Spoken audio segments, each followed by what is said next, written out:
Hello everyone, this is Jyoti, your favorite educator, the teacher of English and Psychology. Guys, हम लोग subject verb agreement पढ़ रहे थे। आज मैं उसके कुछ क्वेश्चन आंसर आपको करवाने वाली हूँ। क्वेश्चन आंसर से हमको क्लैरिटी हो जाती है कि हमने जितने भी रूल्स पढ़े हैं वो हमारी समझ में आ रहे हैं या फिर नहीं। चेक करेंगे स्टूडेंट्स। क्वेश्चन नंबर 1 आपकी स्लाइड पे दिखाई दे रहा है। Let me check. ठीक है, सब क्लियर है, ऑल ओके, ठीक है, परफेक्ट, डन। चलिए question number 1। Guys, question number 1 कहता है bread and butter dash ready for breakfast. Students, यहाँ पर ब्रेड और बटर दोनों मिलकर किसी एक चीज को रिप्रेजेंट कर रहे हैं। और जब भी कोई दो नाउन किसी एक चीज को रिप्रेजेंट करते हैं, जब भी कोई दो नाउन किसी एक चीज को रिप्रेजेंट करते हैं, तो ऐसी कंडीशन में जो वर्ब की फॉर्म यूज होती है वो होती है सिंगुलर। तो यहाँ पर ब्रेड एंड बटर, मैं थोड़ा साइड हो जाती हूँ ताकि आपको क्वेश्चन क्लियरली नजर आए। Question number 1 bread and butter, तो आंसर जाएगा इस। यहाँ पर आपको इस और आर में से आंसर करना है, आंसर बनेगा इस।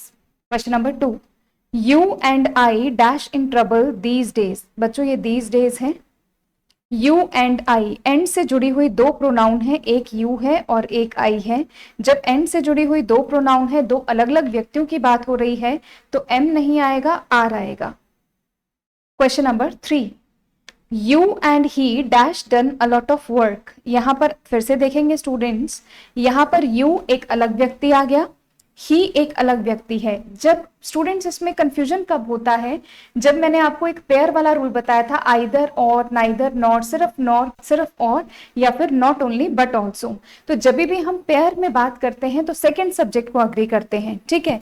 बट यहाँ वो वाला कंसेप्ट तो नहीं है। दो प्रोनाउन को एंड से जोड़ा गया है, और जब भी हम दो प्रोनाउन को एंड से जोड़ देंगे स्टूडेंट्स, तो हमारे पास जो वर्ब की फॉर्म लगने वाली है वो लगने वाली है प्लूरल। तो यहां पर आ जाएगा have done. Next question, Sita and I dash each other. याद रखेंगे स्टूडेंट्स, दो व्यक्तियों के लिए ईच अदर का यूज होता है। दो व्यक्तियों के लिए ईच अदर का यूज होगा, जबकि दो से ज्यादा के लिए वन अनदर का हम यूज करते हैं। तो यहां पर सीता एंड आई दो व्यक्ति हैं, तो love is the right answer. Sita and I love each other. जब भी आपको मेन वर्ब को सिंगुलर बनाना हो, जब भी मेन वर्ब को सिंगुलर बनाना है हो तो एस और एस लगाते हैं, क्योंकि सीता एंड आई दो अलग अलग आइडेंटिटीज हैं, दो अलग अलग लोग हैं। तो यहां पर हम लव का यूज करेंगे। क्वेश्चन नंबर 5 ईदर मोहन और सोहन। जब भी कोई दो नाउन आइदर और, देखिएगा कंसेप्ट मैं आपको पहले भी बता चुकी हूं, एक बार फिर से आपकी सुविधा के लिए मैं एक्सप्लेन कर देती हूं। अगर कोई भी दो नाउन को आप जोड़ रहे हैं आइदर और से, या फिर आप जोड़ रहे हैं नाइदर नॉर से। आई डोंट नो मेरा ये मार्कर क्यों काम नहीं कर रहा है इन दिनों प्रॉपरली, ठीक है। या फिर हम जोड़ रहे हैं not only but also say, ठीक। इसी तरीके से सिर्फ और से या फिर सिर्फ नॉट से। ऐसी कंडीशन में जब भी आइदर और, neither nor, not only but also, या फिर सिर्फ और या सिर्फ और नॉर से जुड़े हों, तो जो सेकंड सब्जेक्ट होता है उसके अकॉर्डिंग वर्ब की फॉर्म यूज होती है। अब जरा चेक करिएगा अपने पास क्वेश्चन में क्या है। क्वेश्चन दिखाई नहीं दे रहा, मैं थोड़ा साइड होती हूँ। ईदर मोहन और सोहन डैश इनसिंसियर। अभी ठीक है, डैश इनसिंसियर। तो यहां पर सेकंड सब्जेक्ट के अकॉर्डिंग वर्ब को हम अग्री करेंगे। तो क्वेश्चन नंबर 5 में सोहन सिंगुलर है, is the right answer. Question number 6 neither you nor she. मैंने बताया कि जब भी कोई दो नाउन या फिर प्रोनाउन नीदर नॉर, ईदर और, नॉट ओनली बट ऑल्सो, सिर्फ नॉर या फिर और से जुड़ी हो, तो सेकंड सब्जेक्ट को अग्री करेंगे। शी सिंगुलर है, तो यहां पर हमारी आंसर की क्या बनने वाली है, is the right answer. Next question. Question number 7. Either of these roads dash to the station. Question number 7. Seventh में क्वेश्चन देखिएगा स्टूडेंट्स, आपको एक रूल बताया था कि ईदर ऑफ के बाद नाउन प्लूरल आएगी, जो कि बिल्कुल राइट है, और वर्ब की फॉर्म लगेगी सिंगुलर, और मेन वर्ब को सिंगुलर बनाने के लिए एस और ईएस का यूज होता है। तो हमारा राइट आंसर हो जाएगा leads. Leads is the right answer. ठीक, चलिए question number next. Neither of the two men, neither का यूज होता है दो के लिए, ठीक है, नीदर का हम यूज करते हैं दो के लिए, और दो से ज्यादा के लिए हम यूज करते हैं नन का। तो नीदर ऑफ के बाद टू मेन नाउन प्लूरल है, और वर्ब की फॉर्म क्या लगनी चाहिए, सिंगुलर लगनी चाहिए, was is the right answer. Not only he but also his friends, not only but also second subject को अग्री करेगा, तो हिज फ्रेंड्स के अकॉर्डिंग आपके पास वर्ब की फॉर्म आएगी। इस हिसाब से जो आपका आंसर बनता है क्वेश्चन नंबर 9 का, वो बनेगा आर। तो एक ही रूल के जब हम 4, 5, 6, 10 एग्जाम्पल करते हैं, तो ऐसी कंडीशन में याद रखिएगा स्टूडेंट्स, हमारे जो रूल्स हैं वो हमें बहुत अच्छे से क्लियर हो जाते हैं, हम कॉन्फिडेंस में आते हैं कि हम क्वेश्चन सॉल्व कर सकते हैं। तो इसलिए ऐसा मत समझिएगा कि सारे क्वेश्चन आइदर ऑफ के दे दिए, सारे क्वेश्चन आइदर ऑफ के दे दिए। तो इनिशियल लेवल पर हमें कुछ इसी तरीके से प्रैक्टिस करनी होगी, ठीक है।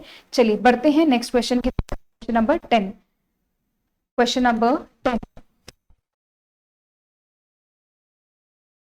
The horse and carriage, article the का रूल, हॉर्स से पहले द है, जबकि कैरेज से पहले द नहीं है। ऐसी कंडीशन में इन्हें एक माना जाता है, तो वर्ब की फॉर्म आ जाएगी singular. The horse and the carriage, यहां पर हॉर्स से पहले भी आर्टिकल द का यूज है और कैरेज से पहले भी आर्टिकल द का यूज है, इस नाते इसको प्लूरल माना जाएगा। The poet and philosopher, article the का रिपीटिशन, यहां फिलोसोफर से पहले द नहीं है, तो यहां पर आंसर की बनेगी इस। द पोइट एंड यहां पर द फिलोसोफर लिख लीजिए स्टूडेंट्स, दोनों एक ही क्वेश्चन नहीं है, एक में आर्टिकल द नहीं दे रखा जबकि दूसरे में आर्टिकल द दे रखा है, चेक करिएगा।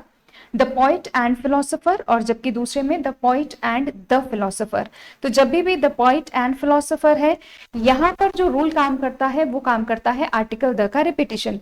जब भी आर्टिकल द का रिपीटिशन होता है तो नाउन प्लूरल लगेगी, और आर्टिकल द का रिपीटिशन नहीं होता है तो नाउन का फॉर्म आएगी सिंगुलर। बिल्कुल क्लियर दिखाई दे रहा है, मेरे ख्याल से कोई प्रॉब्लम है नहीं, ठीक है। तो यहां पर आर्टिकल द का रिपीटिशन है, तो इस नाते वर्ब की फॉर्म हो जाएगी प्लूरल, तो यूज करिए आप आंसर की R. Next question, my friend and colleague, question number 14। अब जो मेरा फ्रेंड और कलीग है वो एक है ना, मेरा फ्रेंड और कलीग यहां पर एक है, तो is the right answer. My friend and my colleague, अब आप देखिएगा फ्रेंड से पहले भी माय क्वेश्चन नंबर 15 में, और कॉलीग से पहले भी माय, यानी दो अलग अलग व्यक्तियों की बात हो रही है, तो R is the right answer. Each of the boys dash done his work, question number 16। Each of के बाद नाउन प्लूरल का यूज होता है और वर्ब की फॉर्म आती है सिंगुलर, तो इस नाते आपकी आंसर की बन जाएगी has. Neither pen dash well, दोनों में से कोई भी पेन ठीक से नहीं लिखते हैं।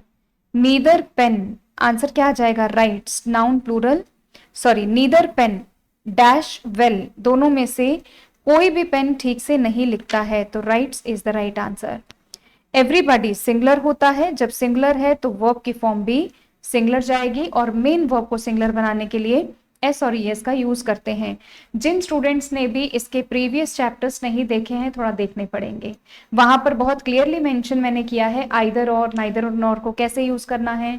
अगर कोई भी दो noun as well as, not as well as, besides या फिर टुगेदर विद या फिर विद से जुड़ती है तो क्या रूल फॉलो करना है, इसी तरीके से मैंने आपको बहुत क्लियरली एक्सप्लेन किया है। एवरीबॉडी, एनीबॉडी, है ना, no one, nobody, any one of, हर एक चीज को मैंने क्लियरली पिछली क्लासेस में मेंशन किया है, इसलिए मैं बार बार रूल्स को वापस रिपीट नहीं कर रही हूं, आपको सीधा क्वेश्चन आंसर पर लेकर के आई हूं, ताकि इस भरोसे पर कि आपने पहले वाले वीडियोस देखे होंगे। बढ़ते हैं क्वेश्चन नंबर 19 की तरफ। ईदर द प्रिंसिपल और द टीचर, ईदर से पहली नाउन है प्रिंसिपल, दूसरी नाउन है टीचर, तो ईदर द प्रिंसिपल और द टीचर, क्वेश्चन नंबर 20, तो यहां पर टीचर के अकॉर्डिंग वर्ब की फॉर्म आएगी क्वेश्चन नंबर 19 में, तो क्या आना चाहिए, ईदर द प्रिंसिपल और the teacher is, either the teacher और द प्रिंसिपल। अब क्या करें, क्वेश्चन नंबर 20 में भी आंसर क्या आ जाएगा, इस, क्योंकि ये भी सिंगुलर है और ये भी सिंगुलर है। बढ़ते हैं नेक्स्ट क्वेश्चन की तरफ। Both the flowers dash with hurt. बच्चों बोथ का यूज मिनिमम दो के लिए तो हम करते ही हैं। अगर दो के लिए ये वाली स्पेलिंग में ठीक कर देती हूँ, this is absolutely printing error. Both का यूज होता है दो के लिए, ठीक है। बोथ का यूज हमेशा दो चीजों के लिए होता है, both the children, both the boys, ठीक है। अगर बोथ प्लूरल है तो वर्ब की फॉर्म भी प्लूरल ही आएगी। मैनी देखिए दो वर्ड्स होते हैं, एक होता है मैनी और एक होता है मैनी ए। मैनी ए होता है बहुतों में से एक, तो यहां पर नाउन और जो वर्ब लगेगी ये दोनों ही क्या लग जाएंगी, नाउन और वर्ब दोनों ही क्या लग जाएंगी ऐसे कंडीशन में, सिंगुलर। मैनी का मतलब होता है बहुत, तो यानी कि नाउन भी प्लूरल लगेगी और वर्ब की फॉर्म भी प्लूरल लगेगी। क्वेश्चन दिखाई दे रहा है, बिल्कुल दिखाई दे रहा है। मैनी वर्कर्स, देखो वर्कर्स प्लूरल आ गया, वहीं पर डैश एब्सेंट टुडे, तो इज आएगा या फिर आर आएगा, तो क्लियरली मेंशन्ड है आर ही आएगा, क्योंकि मैनी का यूज दो से ज्यादा के लिए होता है, मतलब बहुत के लिए होता है। Many of the workers, question number 23, many of the workers are on strike. Next question, a good many students dash able to write good English. Answer की क्या बनाओगे स्टूडेंट्स?